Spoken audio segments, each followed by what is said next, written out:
बच्चे, बड़े बुजुर्ग सभी को मेरा नमो बुद्धाय जय भीम। मंच के सभी साथीगणों को मेरा नमो बुद्धाय जय भीम। देवेंद्र भाई और राम भरोसे सर जी को मेरा बहुत बहुत साधुवाद, क्योंकि मुझे 2-3 दिन पहले ही खबर दी कि एक कार्यक्रम ऑर्गेनाइजेशन कर रहे हैं फूलन देवी के, उसमें मुझे बहुत अच्छा लगा और बुलाने के लिए मैं बहुत बहुत साधुवाद करूंगी जो इस कार्यक्रम को आयोजन किया और सब लोगों के साथ हमारा संवाद किया। मैं बहुत बहुत धन्यवाद करती हूँ। और आज जैसे कि सभी को पता है आज क्या है, 15 अगस्त है। क्यों मनाई 15 अगस्त?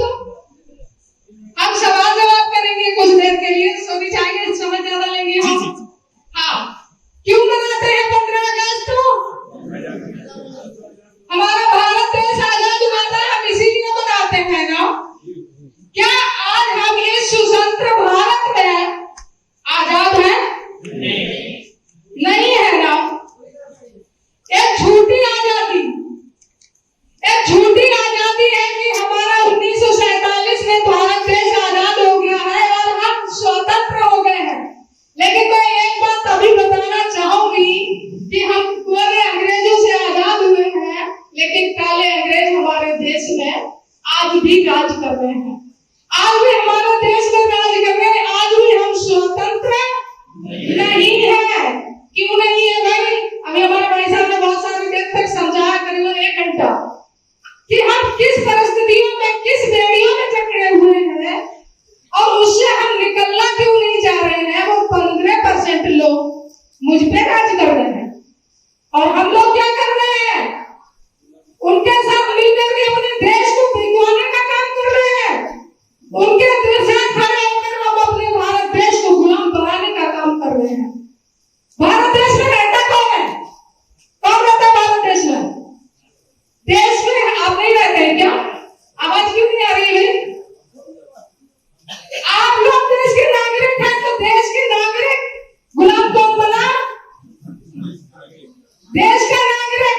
अगर देश पे कर्जा है तो वो किस पे कर्जा है? देश के नागरिक पे कर्जा है।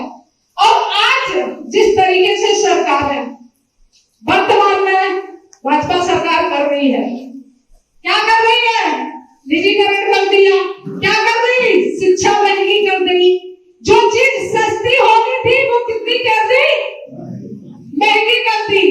और जो सस्ती होनी थी वो क्या कर दी? महंगी। और जो महंगी होनी थी वो क्या कर दी?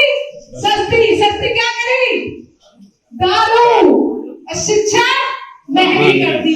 तो कहने का मतलब जो नजारा बदला, सिस्टम बदला, लेकिन शोषण क्या आज भी रुका हमारे लोगों के साथ।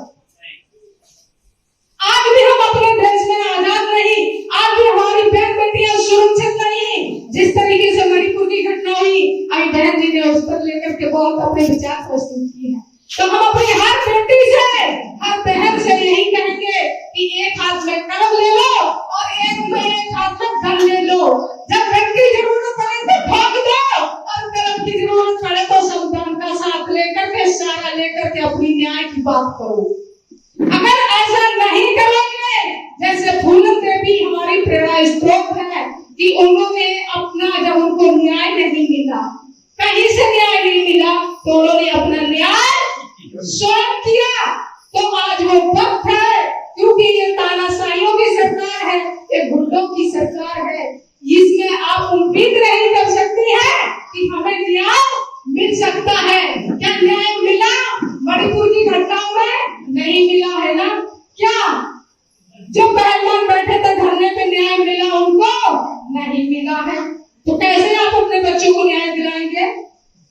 आज हम अपने सभी लोगों से यही कहेंगे कि हमें एक होने की जरूरत है, संगठित होने की जरूरत है। हमारे देश में संकट मंडरा रहा है, हमारा देश गुलाम हो गया है और हम क्या कर रहे हैं? जाति धर्म संगठनों और ऊंच नीच में बटे हुए हैं।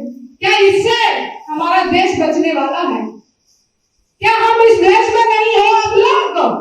क्या तुम्हारी जिम्मेदारी नहीं बनती अपने महापुरुष के तुरंत कि अपने महापुरुषों की विचारधारा को बचाने के लिए? आज गई है। क्या है वो सिंबल? क्या है सिंबल? पता है? राजतंत्र। क्या संकेत दिया उन्होंने?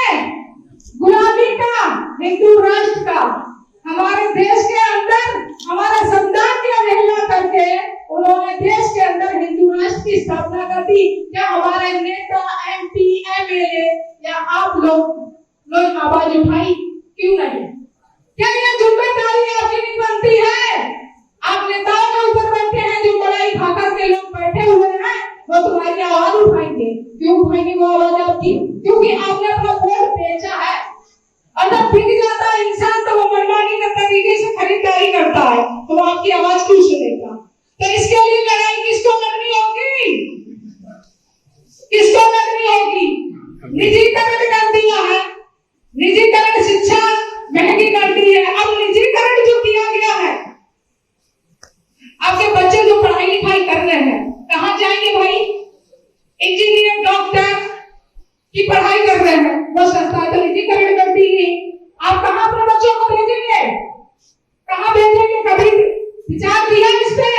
हमारा देश गुलाम बन गया है। हमारे देश में 15% लोग हमारे देश पे कब्जा करें और हम 85% की बात करते हैं। हम 2% भी एक दूसरे के साथ खड़े होने को तैयार नहीं है।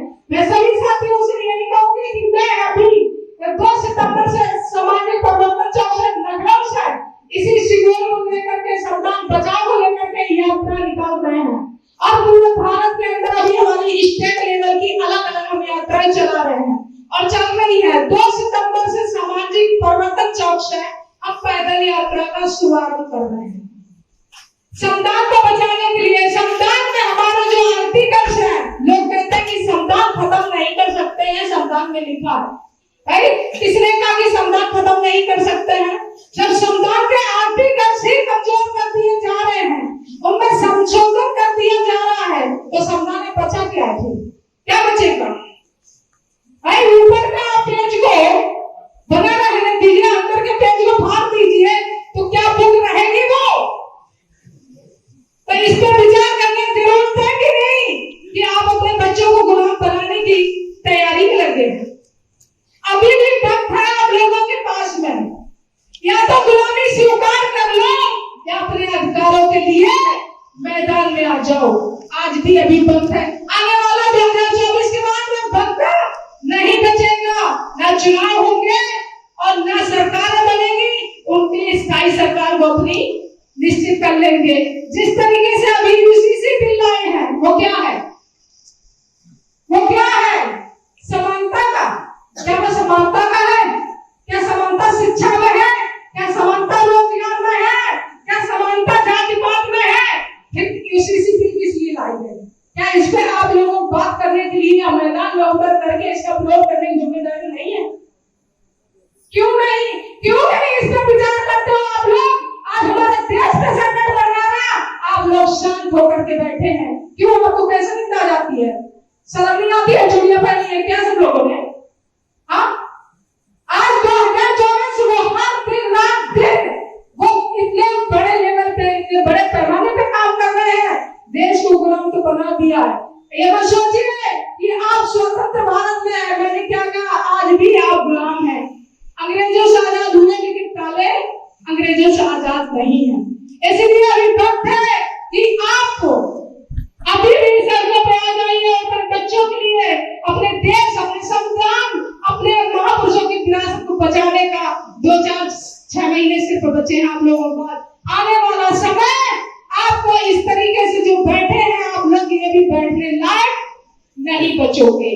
मैं सिर्फ बता सकती हूँ, मैं जो मेरी पीड़ा है, जो मैं कर रही हूँ, जो मैं झेल रही हूँ, रात दिन संघर्ष कर रही हूँ, ट्रेन, टैक्सी, टेम्पू से जहाँ जाती हूँ, अलग अलग स्टेटों में लोगों को बताती हूँ कि मैंने जो यात्रा संविधान बचाओ यात्रा निकाली है, और 2 महीने लगातार यात्रा ये हमारी चलेगी पूरे प्रदेशों में, 5 स्टेट और क्या नाम, दिल्ली जनता मंतर पर 29 अक्टूबर को पहुंचेगी।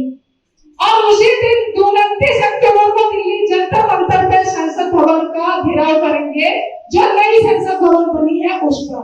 क्या उस पे आप लोग इसके लिए सहमत हैं? कौन कौन साथ देगा इसमें? बहुत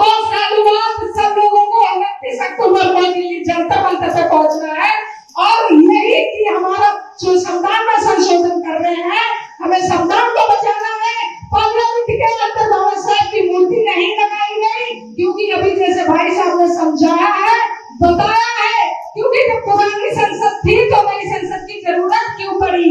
क्योंकि नई संसद इसलिए जरूरत पड़ी है, पुरानी संसद में जो बाबा साहब की प्रतिमा लगी है वो बदल नहीं कर सकते थे, और जो अशोक स्तंभ था उसको हटा नहीं सकते थे। अब नई संसद में बनाने में उन्होंने क्या किया? बाबा साहब की प्रतिमा हटा दी, शिवलिंग लगा दिया, अशोक स्तंभ हटा दिया। ये अपनी मांगे हैं, इनको लेकर के निजीकरण शिक्षा हमारी जो इतनी महंगी कर दी है बच्चों की, जो हमारे बच्चे पढ़ नहीं पा रहे हैं, तो अगर कंपटीशन में उनके बच्चों की बराबरी कैसे कर लेंगे? और जबकि ये बात उन्होंने लागू भी कर दिया है कि जो योग होगा वही सर्विस में, वही नौकरियों में वो ही जाएगा। तो क्या आपके बच्चे जब प्राइमरी स्कूलों में पढ़ेंगे तो उनके बच्चों से कंपटीशन कर लेंगे? है उम्मीद आपको?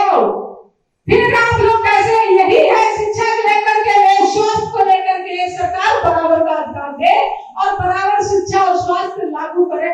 इसको लेकर के 2 सितंबर को मैं सभी से निवेदन करूंगी कि 2 सितंबर से सामाजिक परिवर्तन चौक से लखनऊ से यात्रा निकलेगी और पूरे 75 जिले यूपी के और 5 स्टेटों में पूरे में घूमेगी। 29 अक्टूबर दिल्ली जनता मंदिर में यात्रा पहुंचेगी, तो 2 सितंबर को सभी लोगों को लखनऊ पहुंचना है और 29 अक्टूबर को दिल्ली जंतर मंतर पर पहुंचना है। और सभी हम लोगों से यही रिक्वेस्ट करते हैं कि ये देश भारत है, ये अपने महापुरुषों की विचारधारा है, ये देश का जो संविधान है, हमारा भारतीय संविधान, ये बाबा साहब ने विरासत के रूप में हमें जो संविधान दिया है, इसको बचाने की हम सबकी जिम्मेदारी है या नहीं है? माना चिंगारी मैंने लगाई है, चिंगारी कहीं से भी लगे, लेकिन ज्वाला का रूप देने का आप लोगों की सबकी जिम्मेदारी है और सबके मौलिक अधिकार, सबकी जिम्मेदारी उस संविधान के अंदर है, तो सबको बचाने की भी उतनी ही जिम्मेदारी है। ये लड़ाई अकेले की नहीं है, ये सबकी लड़ाई है और सबको मिलकर के लड़ने की जरूरत है। इस टाइम अपने भारत देश को बचाने की जरूरत है, अपने संविधान को बचाने की जरूरत है, अपने महापुरुषों की विचारधारा को बचाने की जरूरत है। साथियों, अगर आज नहीं जागे तो आने वाली तैयार रहना गुलामी के लिए।